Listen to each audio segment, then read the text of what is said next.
কোরআনুল কারীমের প্রত্যেকটি আয়াতের ভিতরে আল্লাহু আকবার, প্রতিটি শব্দে এত জ্ঞান, এত এলেম আছে, এত গভীরতা আছে, সুবহানাল্লাহ।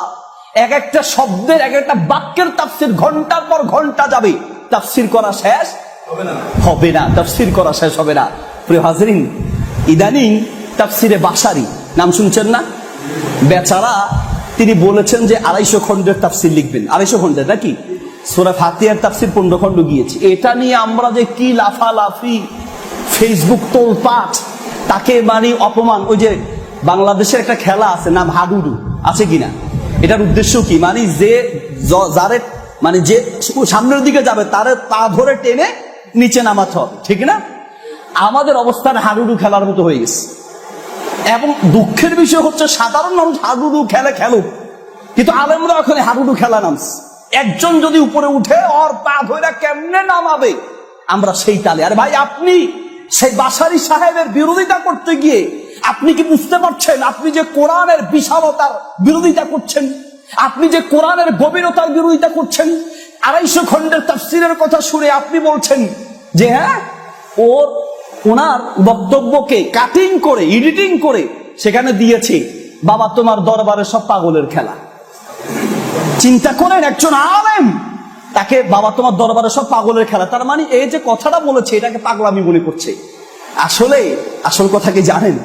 কিছু পাগলাগারোতে গেলে ভালো মানুষকেও পাগলরা পাগলই মনে করে। তার মানে পাগলরা কিন্তু ভালো মানুষকে ভালো মানুষ মনে করে না, পাগল মনে করে, ও নিজেরা ঠিক মনে করে। অনেক আগে একবার শুনেছিলাম এক মন্ত্রী পাগলাগারো দেখতে গেছেন। তো পাগলদেরকে দেখে মাজনুন পাগলদেরকে দেখতে গিয়ে পাগলদের সাথে কথা বলছে। তো কিছু কিছু পাগল একটু ভালো, তাদের সঙ্গে কথা বলতে গিয়ে ওরা জিজ্ঞেস করছে আপনি কে?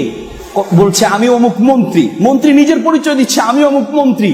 ওই পাগলরা 2-3 জন মিলে বলতেছে বুঝছি আপনিও আমাদের দলের লোক, আমরাও যখন নতুন নতুন আসছি আমরাও নিজেদেরকে মন্ত্রী মনে করতাম, কয়দিন আমাদের সাথে থাকেন আপনিও আমাদের মতো ঠিক হয়ে যাবেন।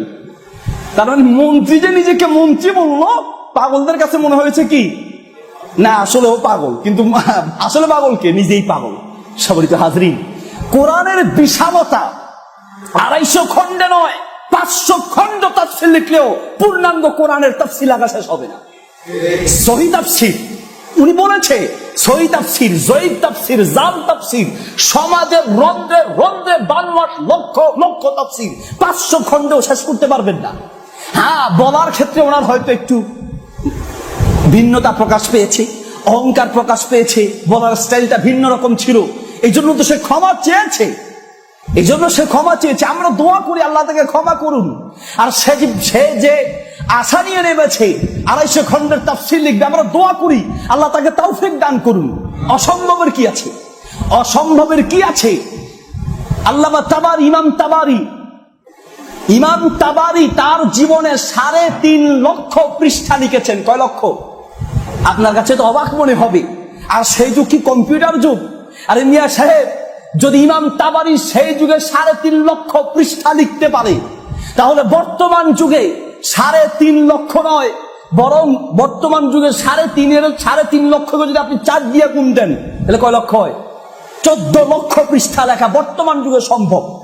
উনি যদি 3.5 লক্ষ পৃষ্ঠা লিখতে পারেন, বর্তমানে কম্পিউটারের যুগ, তার 4 গুণ লেখা সম্ভব। সম্ভব কিনা? সম্ভব। মাকতাবাতে শামেলা থেকে কপি করবে, পেস্ট করবে। হাদিস মাকতাবাতে শামেলায় আছে, বাংলা হাদিসে আছে, আল হাদিসে আছে, DBST তে আছে, ডিজিটাল বাংলা হাদিসে আছে। আমরা একটা তৈরি করছি, আল হেদায়া অ্যাপস, আলহামদুলিল্লাহ পাবেন আপনার আগামী মাস থেকে। ওখান থেকে আপনি নিতে পারবেন হাদিসগুলো, সরাসরি আপনি রাইটিং করার প্রয়োজন হচ্ছে না, কপি করে দিতে পারছেন, হাদিসগুলো তৈরি আছে। তাহলে আগের যুগে যদি 3.5 লক্ষ পৃষ্ঠা লিখতে পারে, বর্তমান যুগে তার 4 গুণ লেখা সম্ভব। 250 খণ্ডের কথা শুনে আপনার মাথা গরম, আপনার মাথা তো গরম হবেই। আপনি তো আর তাফসীর পড়ারও সময় নাই, লেখারও সময় নাই, তাবিজ দেখতে দেখতে আপনি সময় পান না। আপনি তো তাবিজ দিতে দিতে একটার পর একটা রুগী আছেই ধরা, তার কাহিনী শুনতে শুনতে আপনার সময় নেই, আপনি তো 2.5 ঘন্টারও চিন্তা করতে পারেন না। সম্মানিত হাজরিন, এই জন্য বলছিলাম যে কোন মানুষ সূরা ফালাকের একটা শিক্ষা আছে। আমি সময় বেশি পাবো না, কারণ সময় কম, তো এই জন্য আগে বলে দিচ্ছি। শেষের দিকে আছে ওয়ামিন শাররি গাসিকিন ইযা ওয়াকাব, তারপরে ওয়ামিন শাররিন নাফাসাতি ফিল উকাদ, ওয়ামিন শাররি হাসিদিন ইযা হাসাদ। হিংসুকের হিংসা থেকে আল্লাহ পৃথিবীর কোরআন সুন্নাহর অনুসারী আলেমদেরকে তুমি হেফাজত করবে না। আমিন। আজ হিংসা, কাকে নিয়ে আপনি হিংসা করছেন? আরে ভাই, হিংসা করে কি কাউকে নামানো যাবে? আল্লাহ যদি কাউকে উঠায়, আপনার হিংসা দিয়ে আপনি তাকে নামাতে পারবেন না। সম্মানিত হাজির, বলতে চাচ্ছিলাম কোরআনুল কারীমের তাফসীরের কত বিশালতা, কত বিশালতা, সুবহানাল্লাহ। ইমাম ইবনে হাজমের অভিমত আছে, উনি প্রতিদিন 40 পৃষ্ঠা করে লিখতেন। একটা মানুষ আগের যুগে যদি 40 পৃষ্ঠা লিখতো, এখনকার যুগে 120 পৃষ্ঠা লেখা সম্ভব। ধরলাম 100 পৃষ্ঠা। আমরা যখন দাওরা ইফতা কামেল পরীক্ষা দিয়েছি, 45 থেকে 50 পৃষ্ঠা লিখেছি। কয় ঘন্টা? 3.5 ঘন্টা। তাহলে 3.5 ঘন্টা সময় যদি 50 পৃষ্ঠা লেখা যায়, তাহলে দৈনিক 100 পৃষ্ঠা লেখা কোনো ব্যাপার?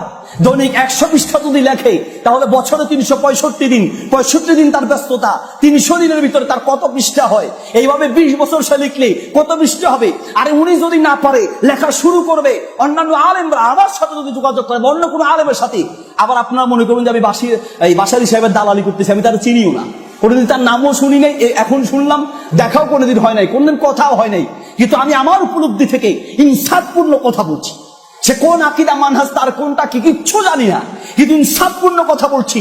কোরআনুল কারীমের তাফসীর 250 খণ্ডে নয়, বরং আরো বেশি হওয়া সম্ভব, আর উচিত। বরং বর্তমানে এক এক আয়াতের তাফসীরের অভাব নাই, কত রং বেরঙের তাফসীর।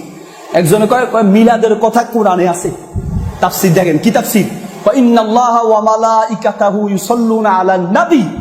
হ্যাঁ, আল্লাহ নিজে মিলাদ পড়ে। আল্লাহ বলে নিজে মিলাদ পড়ে। আল্লাহ নিজে মিলাদ পড়ে, আর ওয়াহাবিরা মিলাদ পড়ে না। দেখছেন? আল্লাহ বলেন। আচ্ছা, মিলাদ পড়ার অর্থ তারা করে যে রহমত চাওয়া। কি চাওয়া? নবী সাল্লাল্লাহু আলাইহি ওয়াসাল্লাম মিলাদ মানে যদি দুরূদ আমরা ধরি, তো দুরূদের ভিতরে কি আছে? দুরূদের ভিতরে আপনার দোয়া চাওয়া আছে, রহমত কামনা করা আছে, দোয়া করা আছে। আল্লাহুম্মা সাল্লি আলা মানে কি? আল্লাহ আপনি রহমত দেন। তখন যদি আল্লাহ নিজে মিলাদ পড়ে, নাউযুবিল্লাহ, আল্লাহ কার কাছে দোয়া করবে? আল্লাহ দোয়া করবে কার কাছে? দেখেন তাফসীর দেখেন কিভাবে তাফসীরকে ওলট পালট করে দিচ্ছে। আমার এক ছাত্র তো দুষ্টামি করেও বিভিন্ন ধরনের মিস কল দিত।